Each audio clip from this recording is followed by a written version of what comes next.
like a perfect day.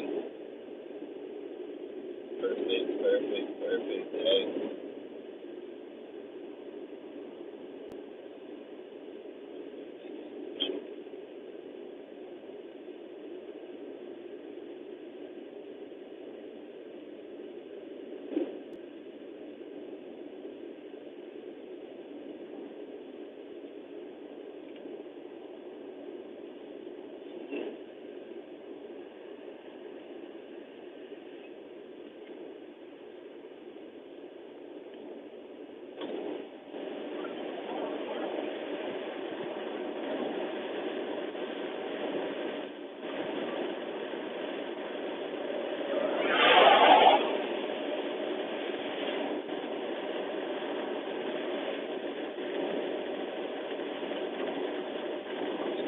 Sorry, the break. We're eating.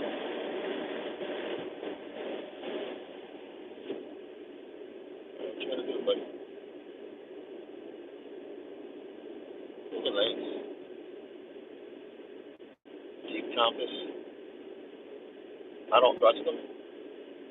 Because Jeep,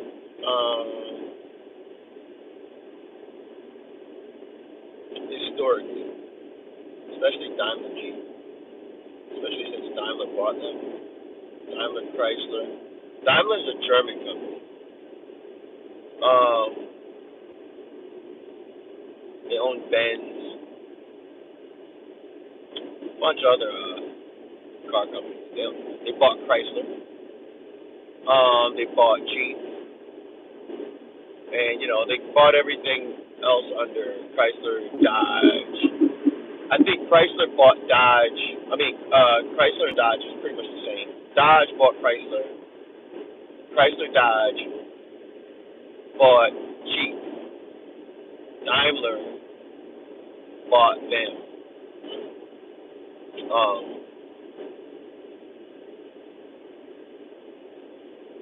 Anything dealing with Dodge. Dodge used to make good trucks. Used to. Back in the 90s. Alright. Sorry, buddy. Not for passion. But you get a Dodge Ram from like the 90s up to like anything up to like 2000, 2001.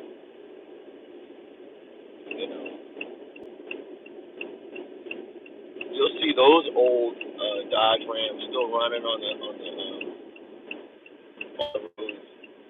Whenever you see, but you'll never see. You'll only when it's a newer one, it'll be like 3 to 5 years old. It'll never be like a 10-year-old newer. You know, it's always the old ones with the same old body style. That are lower and a little smaller. Uh, that was the last time they made good Dodge trucks. Now the new ones have the amenities, but is the engine gonna last? The transmission gonna last? I don't care about the amenities. You know, you're just raising the incidence for faulty wiring, electrical issues. You know,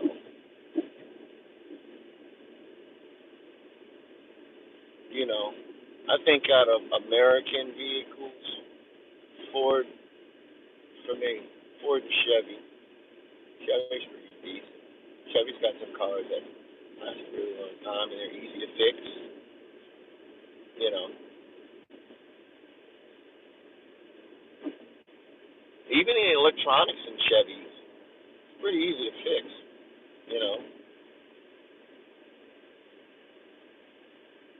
You know, I don't know, man. I'm worried about the newer Fords. The engines are different. They're definitely different. Um, there was a point in time where you had a Ford, and this is recently. Like we had a truck. This is when we only had 3 kids. We called it Jolly. It was a green Ford Explorer. I want to say it was a, like an '01, '02. It was like an '01, '02, and that thing was just beat up. We drove that thing to. No, it was older than that. Yeah, it was like a 2000, maybe a 2001 Ford Explorer. But we had this in '08. It might have been older than that. This thing is old, but it kept working. We drove it to New Orleans and back, no problem. That thing kept working. We didn't even. We sold it to like a place that like I don't even think we sold it. I think we just gave it to them. Like, whatever. I don't know. I know we got rid of it. We ended up getting a Mercury Mountaineer. Yeah.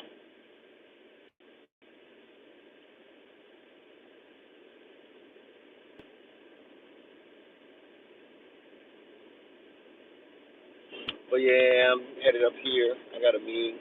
I got to meet with these people. I don't have to. You know, I'm used to. I don't know, man. I have a different. I have a jaded past. So usually when people say I gotta meet with these people, that usually means they have to meet with a parole officer. They gotta meet with the people so they can take the urine test. They gotta meet with. That's what I'm used to. You know,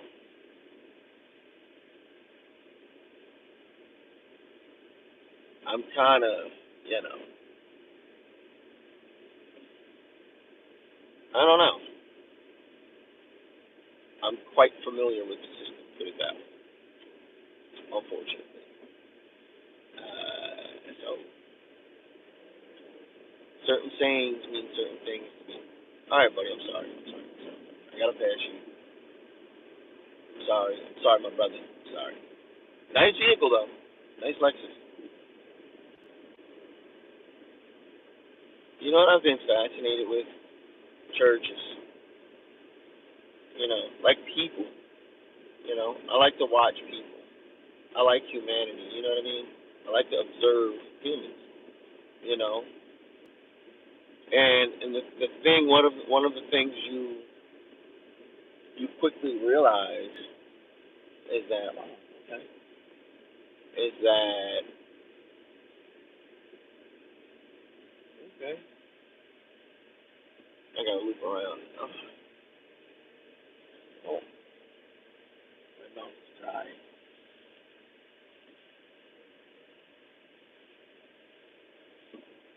Okay, here we go. That's the laundromat. Oh, oh, you can't cut through there. Oh, this sucks. No, I don't want to. I don't want my emissions checked. Huh?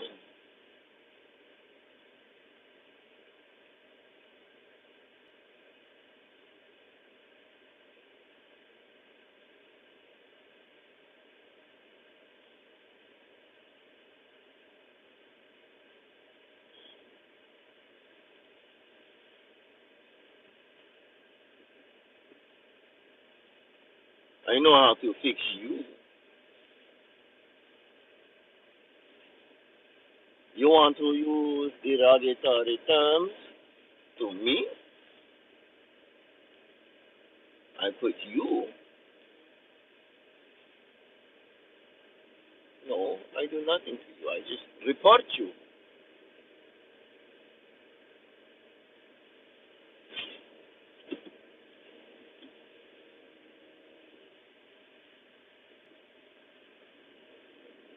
I just report you.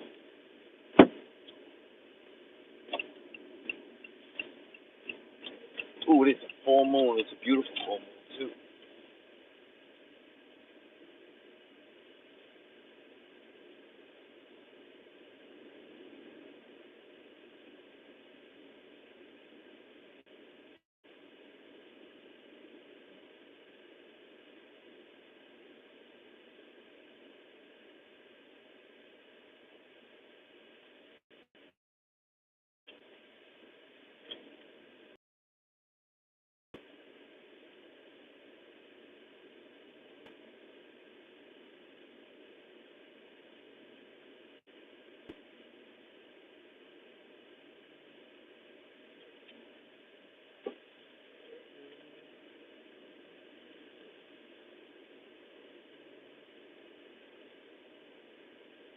Euro.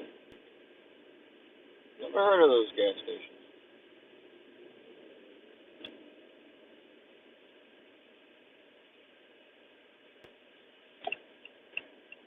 Hmm. Euro gas station. Never heard of it.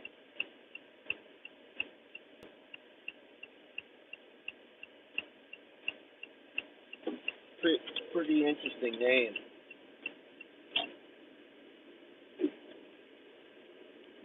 BP is British Petroleum, so you go to a BP station.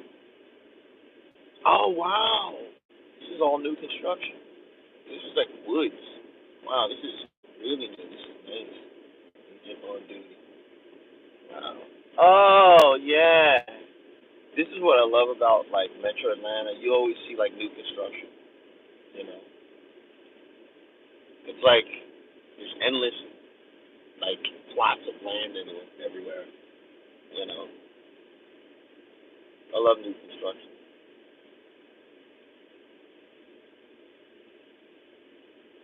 Ooh, this is ridiculous. Hold on, guys. I'm gonna loop around and show you what this looks like.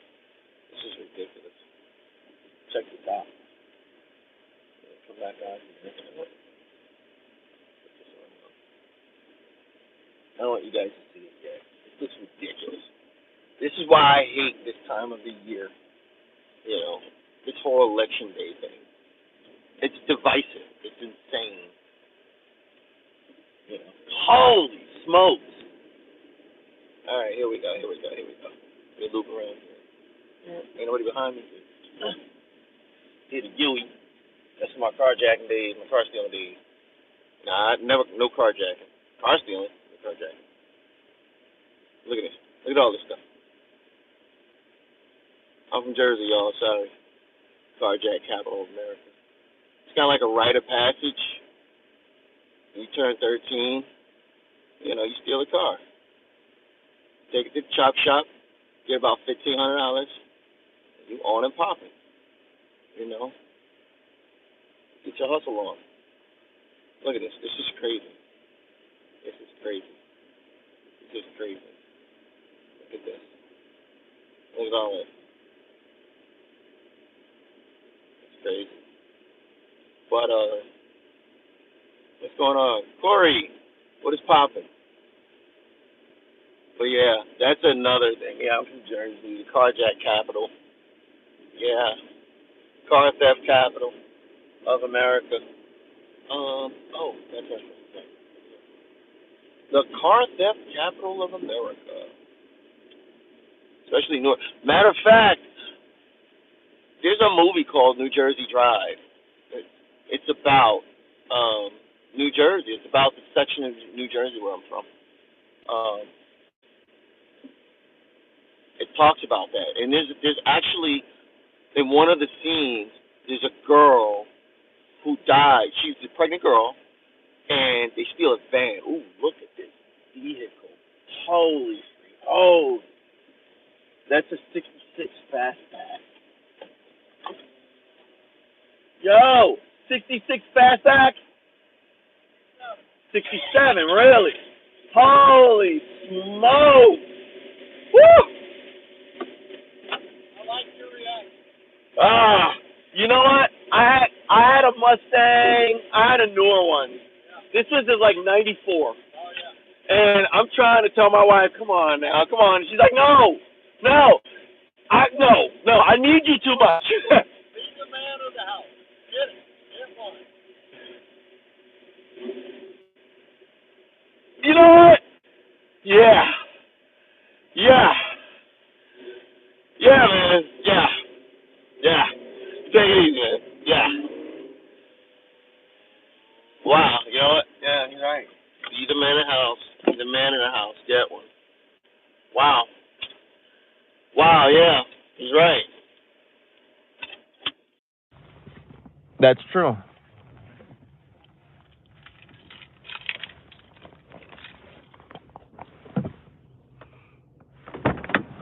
Okay, does this cut off?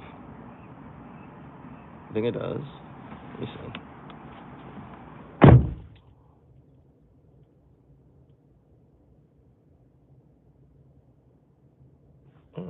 Nothing? You know what? I'll turn it off. I don't want to drain the battery.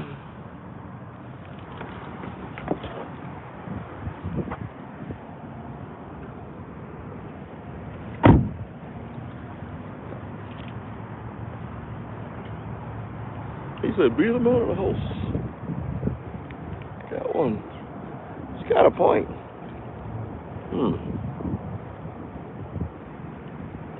That thing had a growl that I missed. That man just messed my head up.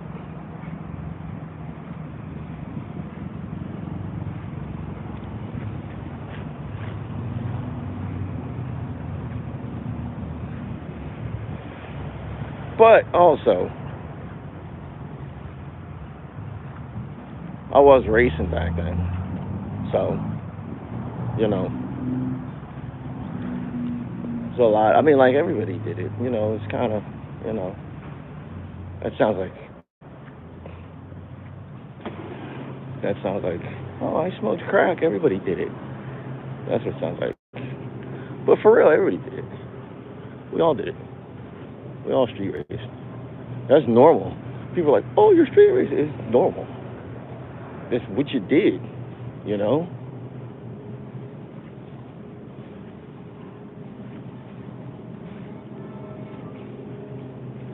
I don't see it.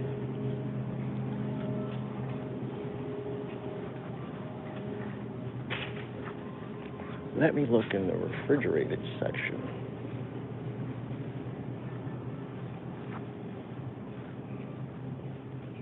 I remember I got smoked by this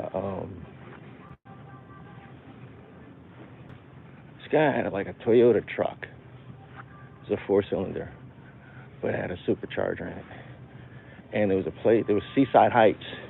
I don't know if you know where, like, Jersey Shore, you've heard of that MTV show Jersey Shore. That's where it was filmed. It was filmed in Seaside Heights. Well, on the way to the actual beach area, it's like maybe a 5-mile strip.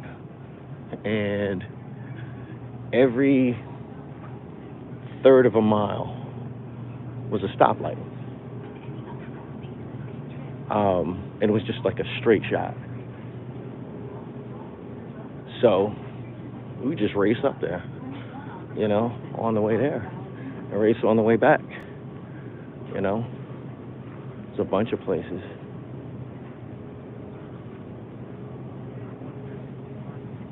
Newark had a lot of street races going on, you know. Newark always had street races going on.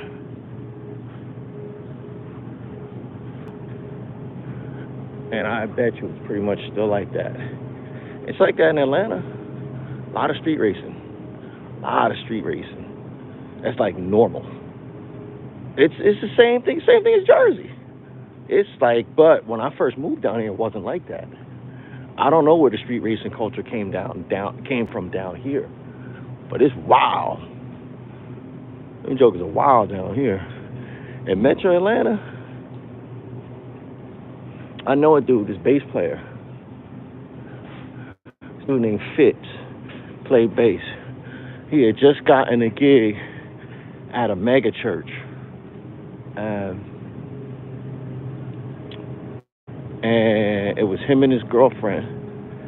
He was driving a motorcycle. He was driving his bike, bobbing and weaving through traffic. He was hitting 85 north, I-85 north. And one of those, you know, those worker vans, you know, he just cut in front of him, cut him off. Killed him. His girl survived. I guess his body absorbed the impact and she was fine. He died, you know. And the gig was like a $45,000 gig, man.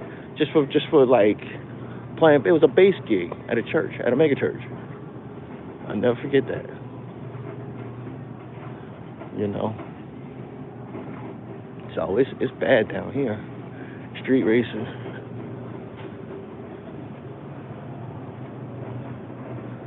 Where in the world? This is a different Kroger, so it's a different layout. It's a different store. Unless they don't sell it here, they might not. They might not. They might not sell what I'm looking for. I definitely wouldn't be here. Oh, yeah. It'd be over here where I checked before. The deli section. If it's not there, your beat, Mark. Your beat. Have a Coke and a smile and get back in your car. Keep pushing.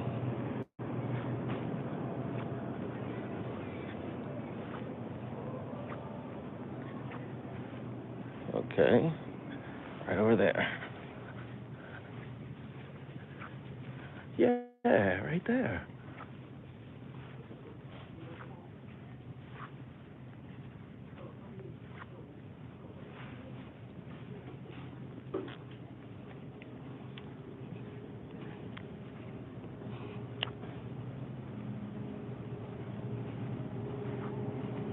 Yeah, they don't sell them.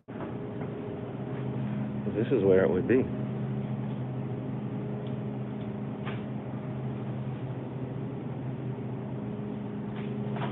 That's where it would be.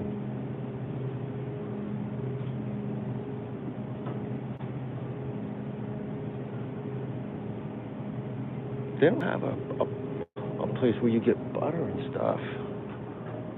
Like the dairy. I don't see it. Unless I'm that blind.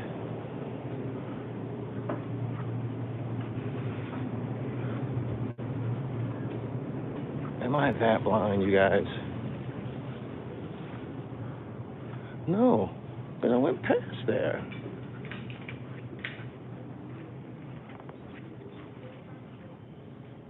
Yeah. Oh. They have another refrigerator section. All on the opposite side of the store. Yeah, this is weird. This is a weird layout because the one I usually go to, everything refrigerated is in one section of the store. And then the other one, where my wife used to work, where our kids used to go to school, the Kroger over there, same thing. This, it's split up. Yeah, it's split up. Yeah.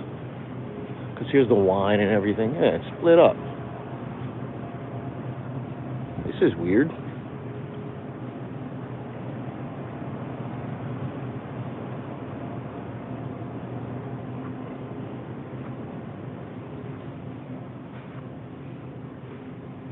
Yeah. They do have it. Do they? Don't jump to conclusions. They do have it right in front of me. They don't have the big bottles. They only got the small ones. Unless they have them down here.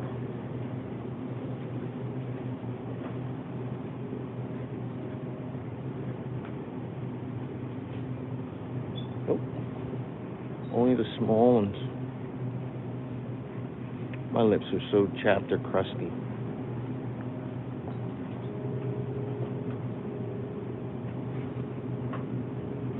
Why not? Look at that one. Ooh.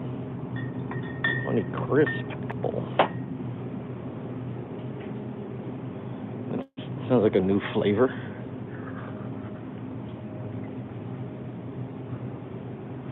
You know what? Let me tell you something.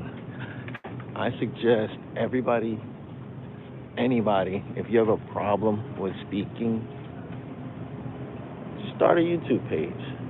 It'll force you to speak. It'll force you to engage. You know what I mean? You know.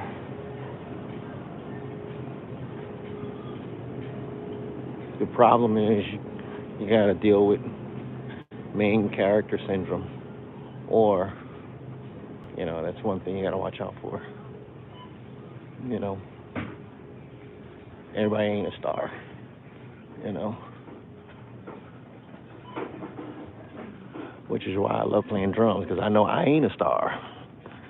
I can back up the star, but I ain't the star. You know what I mean? I'm cool with backing up the star.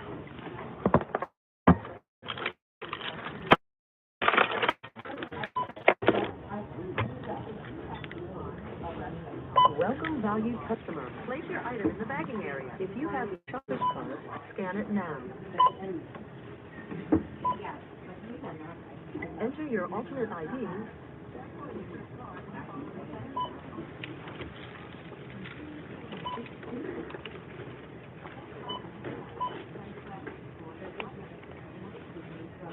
Thank you.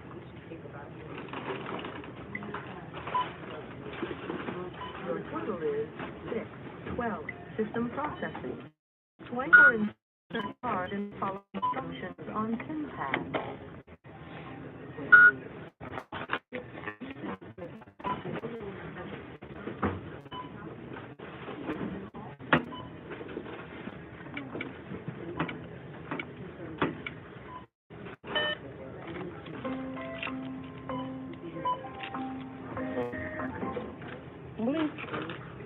Remember to take your receipt. And get out of here. If you leave your stuff there, it'll say, "Are you still here?" Which is really weird. You know, "Are you still here?"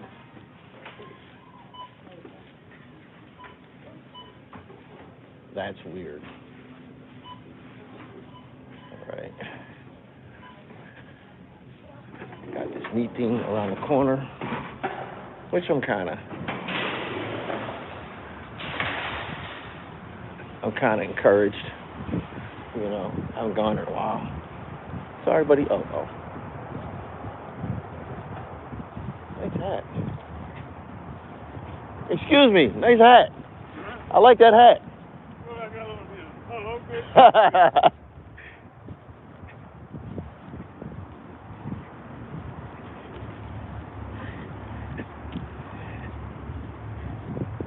These are weird. They're like solar panel patrol high definition CCTV cameras. Check it out. They're weird. I don't know if they got them where you guys are.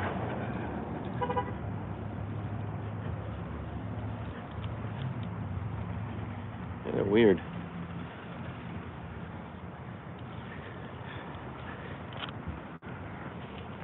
Basically, you are under surveillance. No matter what. Ugh. Car exhaust stinks. It really does. Right?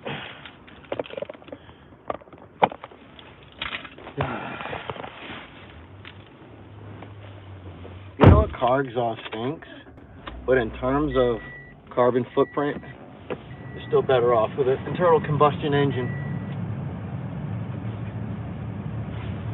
Because the amount of damage it does car, including the fact that some of the products that they use to build these cars, you can't recycle. You know, and you can literally recycle pretty much everything on a car. I know this because I used to work at a place where that's what we did. We recycled every single thing off the car. The gas, any kind of fluids, the Freon, you know, the tires, you know, you turn the tires into like rubber mulch. You know what I mean? So you don't have to worry about the critters living in it and the weeds, you know, or you have to worry about rot in terms of using actual pine mulch or whatever. You know, use rubber mulch. It's great stuff. You know, so everything on an internal combustion engine car can be recycled, literally. If they can recycle the paint, they find a way to recycle the paint. Electric cars, The stuff, the chemicals and the products it takes to make those lithium ion, they're not even lithium ion at that point, I don't think. But like a lot of that stuff is non-recyclable. You know, it's it's just that. You know, I can't. There's no workaround or anything. It's just non-recyclable material that you got to bury in a landfill. You know, so it's kind of wild. You know, yeah, electric cars leave a horrible carbon footprint. The problem is, and I know you know what it is. They're trying to get away from oil dependency. They're trying to get away from this whole. Because OPEC got the market on oil. There's other people's competing.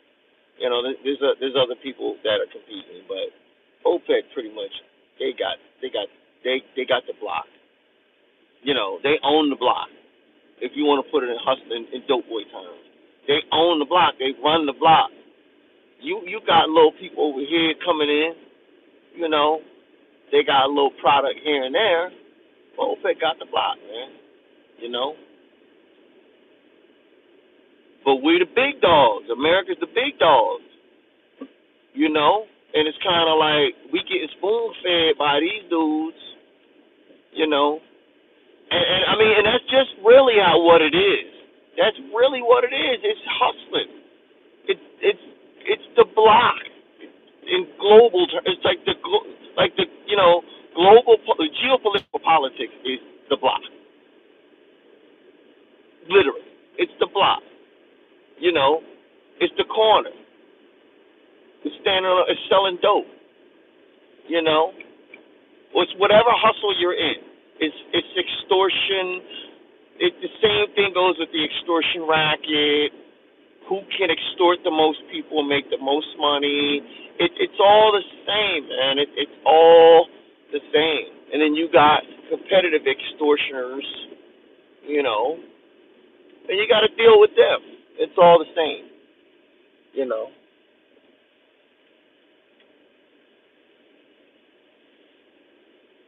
Petal and Pond.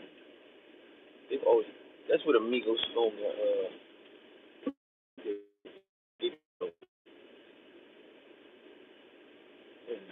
They got rid of the house.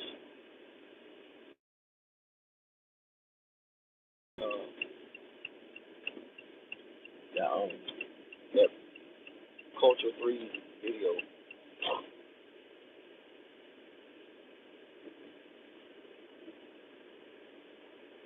It's nice, Nathan. You know.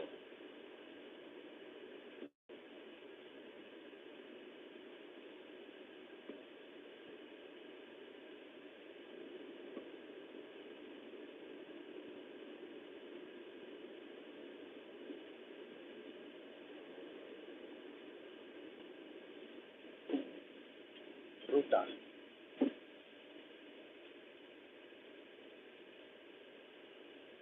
Sometimes, you know what's crazy? I was about to say something else, and this popped in my head.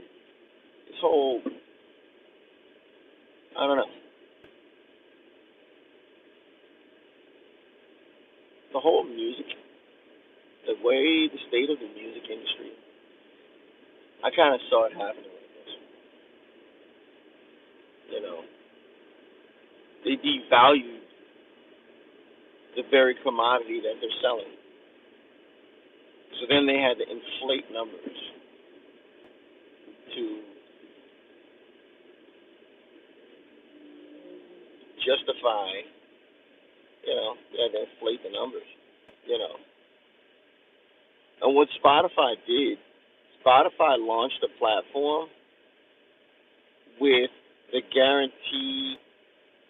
Now, I'm going to say this.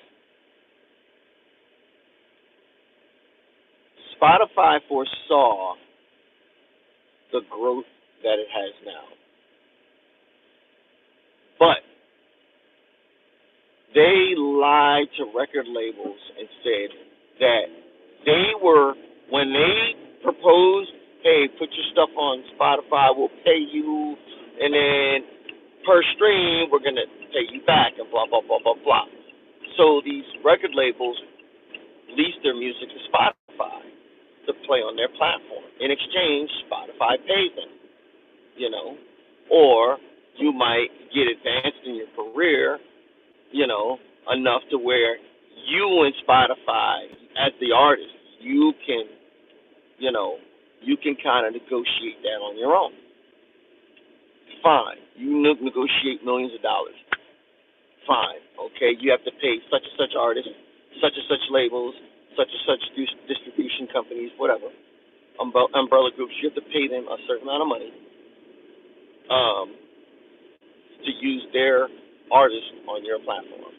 Now, in order for them to be convinced that my platform is big enough to pay you, I have to show that I have these billions and billions of followers and millions of however many they needed to prove that they could actually pay the debt that they were incurring. Okay, it's kind of like collateral. You got the people. It's like, again, it's like the dope game. Do you have the money? I'm not gonna front you, I'm not gonna front you product if you don't have the clientele to be able to sell said product. That's the dope game.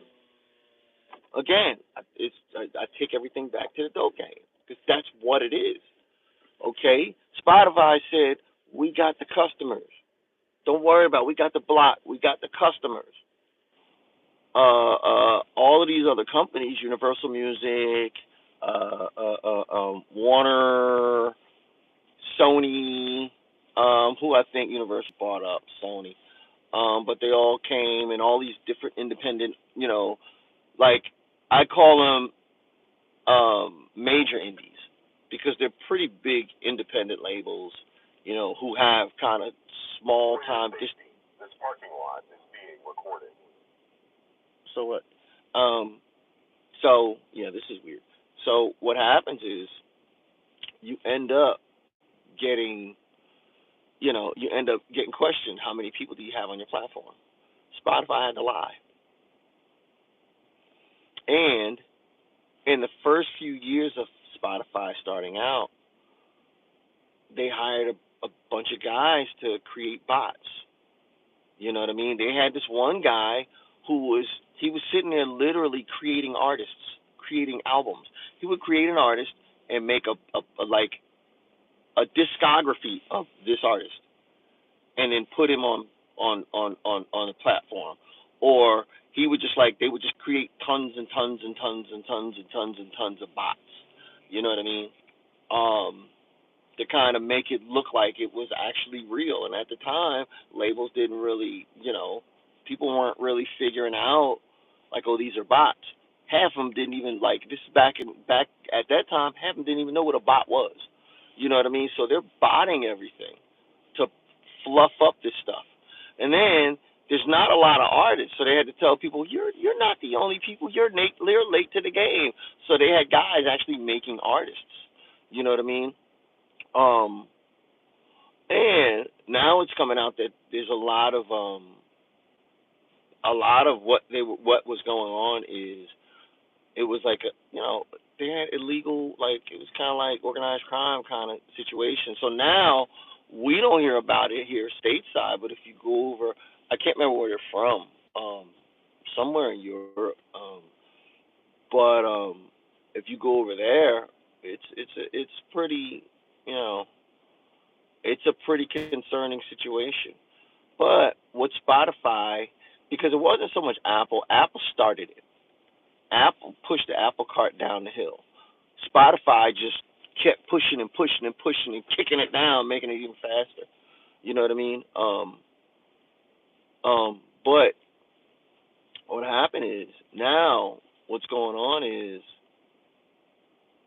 all these record companies built their platform on devaluing the very product, because that's what Spotify, that's what their whole payouts of 0.00073 cents to the artist goes to, blah, blah, blah, blah, blah. They devalued it, man. They devalued, in exchange, you don't own it.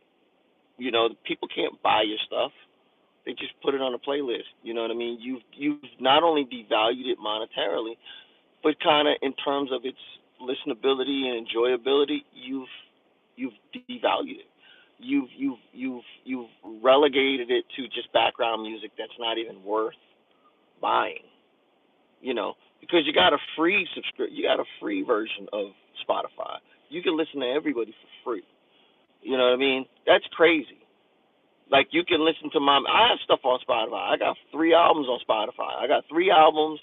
I got 2 EPs, and I got like 5 singles on Spotify. That means you could download the app and listen to my stuff for free. You need to pay me. You know what I mean? You need to pay me. No.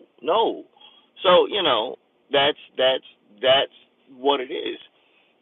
And the record label. The thing about the record label is this. I don't know what it is, but they got something against the artist. They will not, no matter what, the whole concept is to keep the artist in debt. And then it's like, well, it's always been like that. But that's the problem. It's always been like that. You know what I mean? And the thing is, the artists are so starving that they don't realize they're better off holding out. They're better off holding out. Coupled with the fact that a lot of people just see it as a hustle.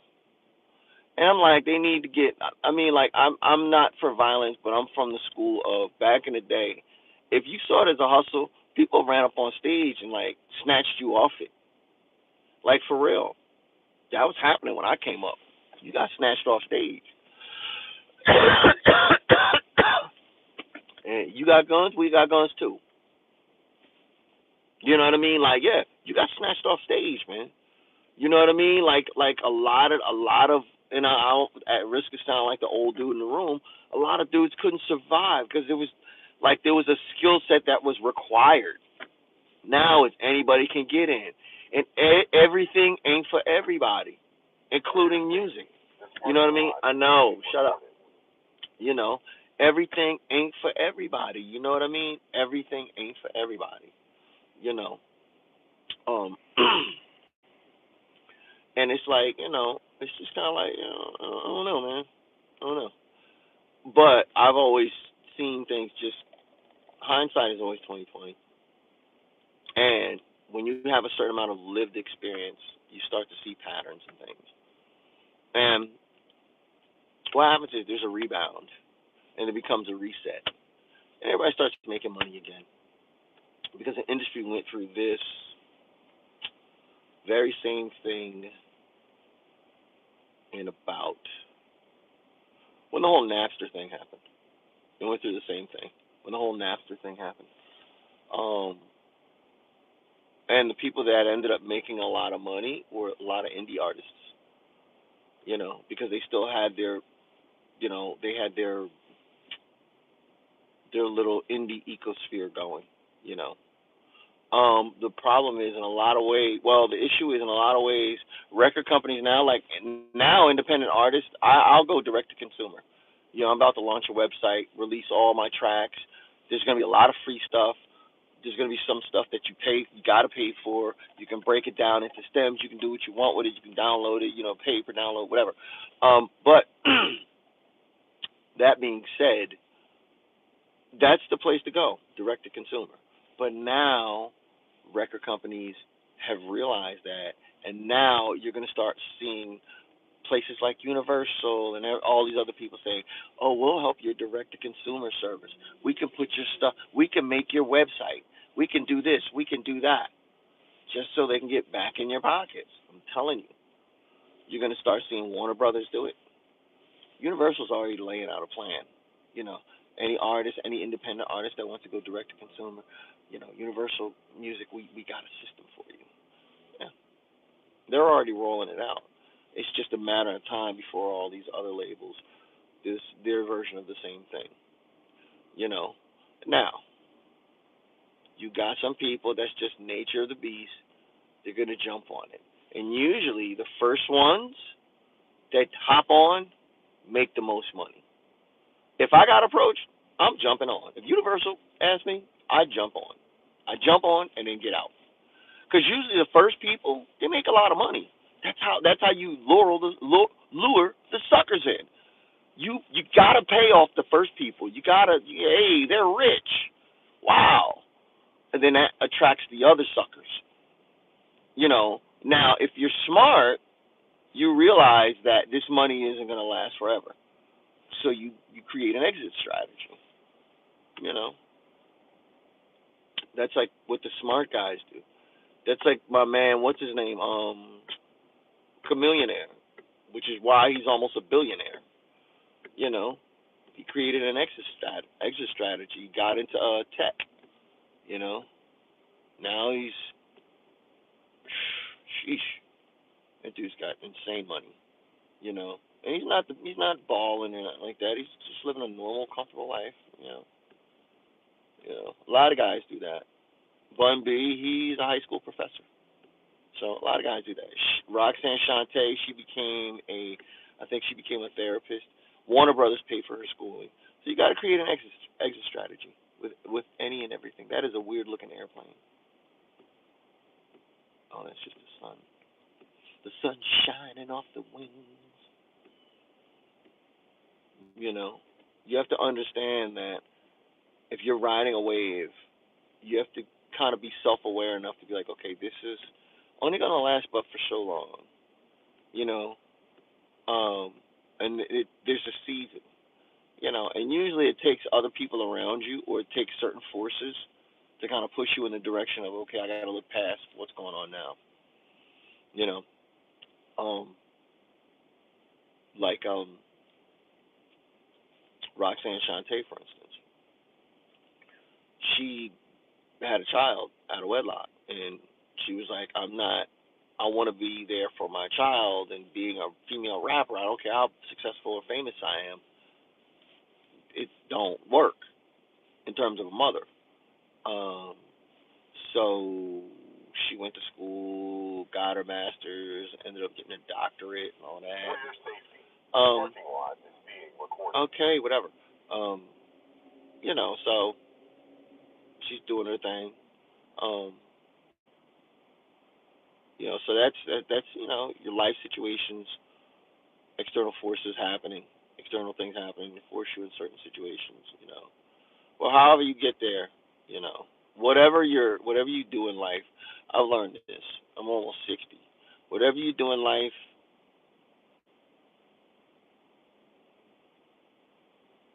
if you have a certain destination, try to mark out the steps you're going to take. Map them out as much as possible, as accurately as possible, but understand that there are going to be sometimes where you're going to have to improvise. Everything it's not going to go exactly how it's planned. So you're going to have to, in order to get to your ultimate goal, you're going to have to figure out, I got to improvise. But ultimately, I got to get back on track so I can get here. And you got to understand, a lot of times, it's like I've learned this from hiking. My mom sent me on she used to put me in this summer camp called Camp Spears El Jabbar, and you could go 2 weeks hiking, or 2 weeks rafting, or 2 weeks cycling, like mountain biking, or 2 weeks canoeing. I went on a rafting trip, I went on a hiking trip, and I went on a hiking, a rafting, and a canoeing trip. And I went on a hiking trip the first year. It was like 3 weeks. First year, you stay at camp for a week, and then you go out, and for 2 weeks you go hiking around the Appalachian trails. Second year I went a week, 2 weeks hiking, and then a week, 2 weeks rafting, and then a week, and 2 weeks canoeing. But the one thing I learned in terms of life is when you're hiking, you have to constantly focus on the trail markers. At the end of the trail markers that your destination is here. If you focus on the trees and not on the trail markers, you're going to get lost. If you don't stay focused, you're gonna get, and that's normal, bro. That like, that was one of the things. And you got like 13, 14-year-old kids, boys, because the girls were going their trip and the boys were going our trip, and but you got 13 and 14-year-old boys, and these are 19, 18, 19-year-old counselors leading these boys. You know what I mean? And one of the things, man, we had some good counselors, man. One of the things they taught us was like, look at the markers, you know, focus on the markers. I know it seems like we're going in the wrong direction. If you feel that way, look at your compass, you know. But you really focus on the, we had to focus on the white markers, they were tree markers. But yeah, but that's life, man. If you have a goal, focus on the markers that are going to get you from point A to point B. Focus on the markers. Now, you might be, because that goes with the whole forest for the trees thing. A lot of times you will fall into the trap of not being able to see the forest for the trees, man. You got to look at the markers, to get you from point A to point B. But yeah, I'm about to head in here. This meeting's about to take place.